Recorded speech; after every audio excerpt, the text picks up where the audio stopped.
Hi. இப்போ எல்லாரும் exit போல் பத்தி பேசிட்டு இருக்காங்க. ஸோ 2016 அப்போ இதே மாதிரி எக்ஸிட் போலோட ரிசல்ட்ஸ் ரிலீஸ் ஆயிருந்துச்சு. அப்போ ஒரு ஒரு லைன் ஒரு லேடியோட ரியாக்ஷன் எப்படி இருந்திருக்குன்னு பார்க்கலாமா? அவங்க யார் தெரியுமா? அதுதான் என்னோட மோஸ்ட் இன்ஸ்பிரேஷன், புரட்சி தலைவி ஜெயலலிதா மேடம்.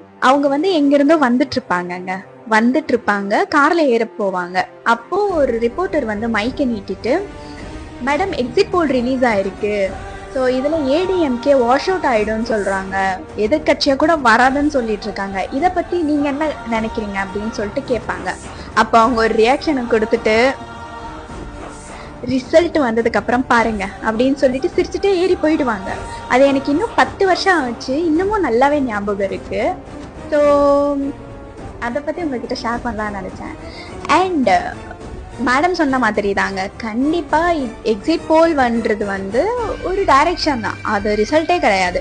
2011 இந்த மாதிரி தான் ஆச்சு, டிஎம்கே தான் ஆட்சி அமைக்கும்னு சொன்னாங்க, அவங்க வரவே இல்லை. 16ல் ஏடிஎம்கே வாஷ் அவுட் ஆகிடும், டிஎம்கே தான் ஆட்சி அமைக்கும்னு சொன்னாங்க. ஆனால் டிஎம்கே வாஷ் அவுட் ஆகிடுச்சு, எதிர்கட்சியாக கூட வரலை.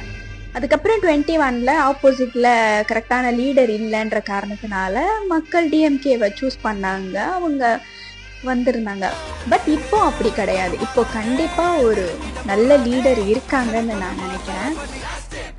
ஸோ நான் ப்ரெடிக்ட் பண்ண மாதிரி தாங்க, 30 to 40% சீட்ஸ் கண்டிப்பாக டிவிகேக்கு கிடைக்கும். ஸோ இந்த வருஷமும் டிஎம்கே வரும் அப்படின்னு நினைக்கிறேன். ஸோ பார்ப்போம். பட் ஸ்டில் நெக்ஸ்ட் எலெக்ஷன் அப்போ கண்டிப்பாக டிவிகே வரும் அப்படின்னு நம்புகிறேன்.